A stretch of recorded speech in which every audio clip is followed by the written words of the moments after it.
Я знаю, через что вы сейчас проходите. Вы только что принесли домой этого очаровательного крошечного котенка, вы по уши влюблены в это мурлыкающее создание, но при этом, скорее всего, спите по 3 часа в сутки. Вы каждые 5 минут вытаскиваете его из-за дивана или забираете из его пасти какие-то странные предметы, и вы находитесь в состоянии дикого стресса и ЦУ за того, чем его кормить. Заводчик говорит одно, Google другое, а вы просто сидите и думаете, а что, если я все испорчу, и он вырастет болезненным? Если это про вас, сделайте глубокий вдох. Что, если я скажу вам, что вам больше не нужно так сильно нервничать? Что, если я скажу вам, что вам не нужно покупать дизайнерский корм для котят за баснословные деньги, чтобы гарантировать, что ваш питомец вырастет идеально здоровым? В этом видео я поделюсь с вами ультимативным ветеринарным планом развития котенка. Я научу вас, как взять обычную миску корма и суперзарядить ее, используя 3 простых и недорогих ингредиента, которые, скорее всего, уже есть у вас на кухне. Эти 3 вещи буквально запрограммируют их иммунную систему на всю жизнь, резко повысят их интеллект и сделают их растущие суставы и скелет пуленепробиваемыми. Привет всем, я доктор Тони Ли, ваш ветеринар, и добро пожаловать на канал. Визиты маленьких котят и щенков– мои самые любимые моменты за день, но я также вижу глубокую, тяжелую тревогу в глазах их владельцев. Сегодня я хочу полностью снять эту тревогу с ваших плеч. Возьмите чашку кофе и блокнот, потому что сегодня мы проводим полный мастер-класс по развитию домашних хищников. Мы поговорим об окне уязвимости, магии ДHA для тренировки мозга и о том, как безопасно защитить хрупкий растущий скелет. А в самом конце видео я дам вам секретный поведенческий трюк, который нужно делать, пока они едят. Он гарантирует, что ваша кошка никогда не будет проявлять агрессию у грумера или ветеринара. Давайте дадим вашему котенку лучший старт в жизни вместе. Глава 1. Окно уязвимости и иммунный разрыв. Нам нужно поговорить о графике развития организма вашего котенка. Добро пожаловать в окно уязвимости и иммунный разрыв. Мне нужно поделиться с вами важным биологическим секретом. Фаза роста котенка– это не просто время, когда он становится больше. Этот ранний период– единственный раз в их жизни, когда вы можете на самом деле запрограммировать их иммунную систему.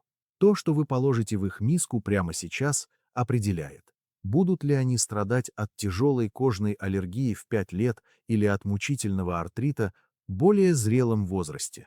Но именно в этой фазе котята находятся в зоне серьезной опасности. Это период, который мы называем иммунным разрывом. Позвольте мне объяснить биологию. Когда котенок рождается, первые недели он пьет материнское молоко, которое наполнено материнскими антителами. Иммунная система матери буквально действует как биологический щит, защищая малыша от смертельных вирусов. Но примерно в то время, когда котенка отнимают от матери и он переезжает к вам, уровень этих антител в его организме резко падает. Материнский щит исчезает. А поскольку котята активно исследуют мир и пробуют все на вкус, их собственная иммунная система остается слабой, незрелой и совершенно голой. Они крайне восприимчивы к паразитам и вирусам. Чтобы закрыть этот иммунный разрыв и построить внутреннюю броню, мы должны обратиться к кишечнику. Глава 2. Секрет номер 1. Праймер для кишечника. В ветеринарной медицине мы знаем, что до 80% всей иммунной системы животного живет внутри его желудочно-кишечного тракта. Кишечник– это штаб, квартира их иммунной защиты.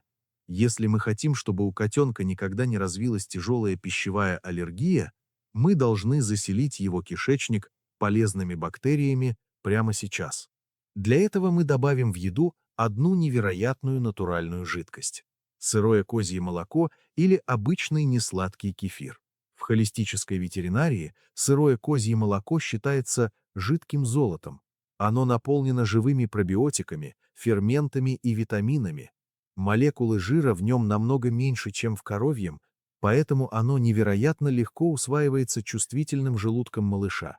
Когда вы добавляете немного козьего молока в корм, вы заполняете пустой микробиом котенка армией добрых бактерий.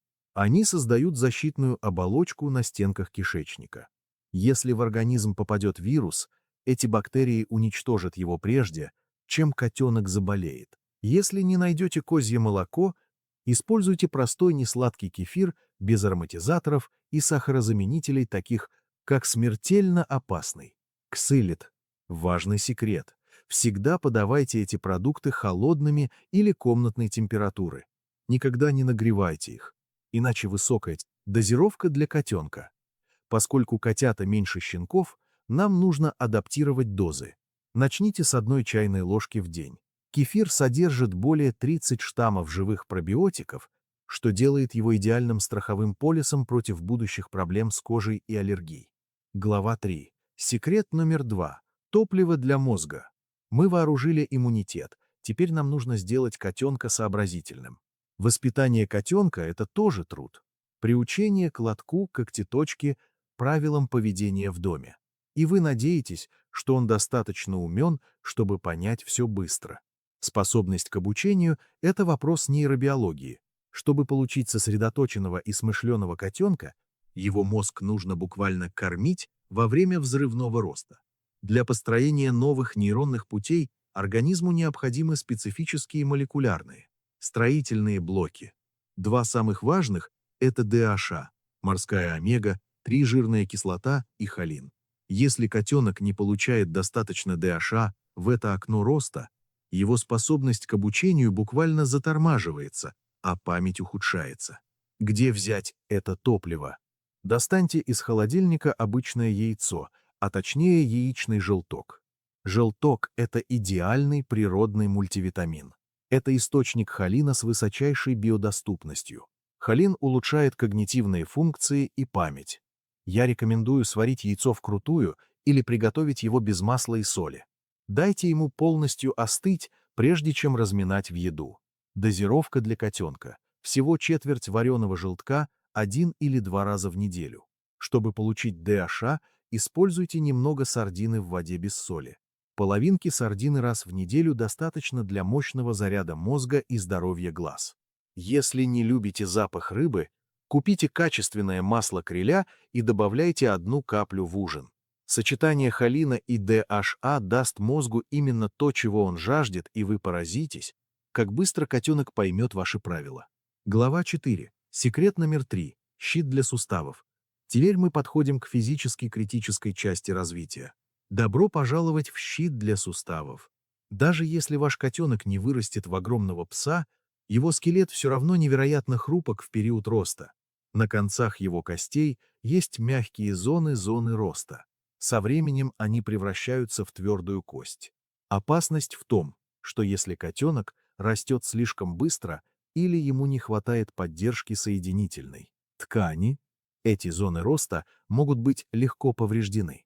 Это путь к проблемам с суставами в будущем. Чтобы защитить их, нам нужно добавить коллаген. Лучший способ дать коллаген – это чистый костный бульон без приправ. Это магический эликсир для костей. При варке костей выделяются коллаген, желатин, глюкозамин и хондроитин. Попадая в кровь, эти вещества действуют как амортизирующий гель вокруг зон роста. Как это сделать безопасно?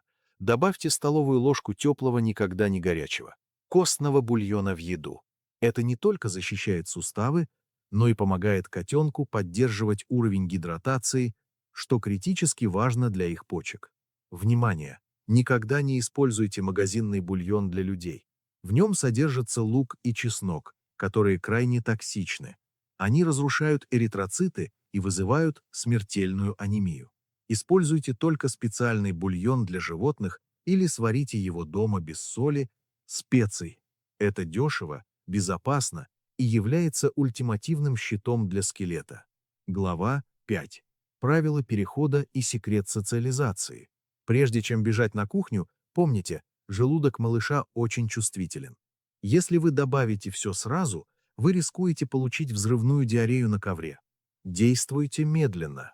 Начните завтра всего с четверти чайной ложки кефира. Делайте так 3 дня, проверяя лоток. Если все хорошо, На следующей неделе добавьте ложку бульона. Затем введите желток. Медленный темп дает кишечнику время на адаптацию. Если у котенка есть аллергия, эти вещи легко заменить. Нет молочке, используйте пробиотик в порошке. Нет курицы. Замените желток маслом из водорослей и возьмите говяжий бульон. И пока котенок наслаждается едой, используйте это время для нашего последнего лайфхака по социализации. Многие взрослые животные в клинике впадают в панику, когда я трогаю их уши или лапы. Это происходит потому, что их не приучили к этому в детстве. Вы можете предотвратить агрессию у врача или грумера прямо сейчас. Когда котенок ест что-то вкусное, наш заряженный корм, его мозг испытывает выброс дофамина и огромную радость. Пока он отвлечен едой, сядьте рядом. Аккуратно возьмите его лапку, помассируйте пальчики, слегка коснитесь коготков. Затем нежно помассируйте ушки, загляните внутрь, аккуратно приподнимите губу, чтобы осмотреть зубки. Делая это каждый день во время еды, вы перепрошиваете психологические ассоциации животного. Мозг котенка запоминает, прикосновения к лапам и ушам связаны с удовольствием от еды. Когда вы придете к ветеринару, ваш кот даже не вздрогнет, ассоциируя осмотр с чем-то позитивным. Это самый простой и эффективный способ воспитания. Воспитание котенка изматывает, но тот факт, что вы досмотрели этот мастер-класс, доказывает, что вы потрясающий владелец и вашему питомцу очень повезло с вами. Если это видео помогло вам снять часть тревоги, поставьте лайк и подпишитесь на канал. Обнимите своего мурлыкающего друга от имени доктора Тони сегодня вечером. Получайте удовольствие, смешивая ингредиенты. Доверяйте науке и оставайтесь уверенными. Увидимся в следующем видео.